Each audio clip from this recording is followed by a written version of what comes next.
കാത്തു അതേപോലെ തന്നെ ഈ പുസ്തകത്തിലെ ആമി എന്ന് പറയുന്ന ക്യാരക്ടറിന് വളരെയധികം നമുക്ക് തന്നെ ഭയങ്കര വിഷമം തോന്നുന്ന ഒരു ക്യാരക്ടറാണ് അല്ലേ. കാരണം അവള് അനുഭവിച്ചിട്ടുള്ള വേദനകള് അല്ലെ, ഒറ്റപ്പെടല് ഒക്കെ.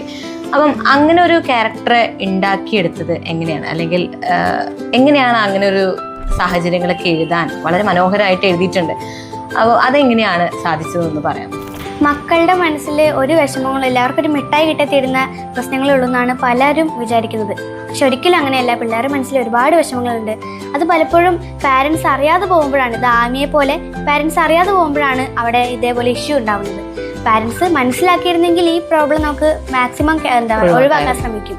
അപ്പോൾ മക്കൾ എന്താ ചെയ്യുന്നത് വെച്ചാൽ, എന്ത് വിഷമങ്ങളുണ്ടെങ്കിലും അത് മനസ്സിൽ ഒതുക്കിക്കൊണ്ട് നടക്കാതെ പാരൻസിനോട് കമ്മ്യൂണിക്കേറ്റ് ചെയ്യാൻ ശ്രമിക്കുക. പാരൻസും അതുപോലെ തന്നെ മക്കളെ കേൾക്കാനും ശ്രമിക്കണം.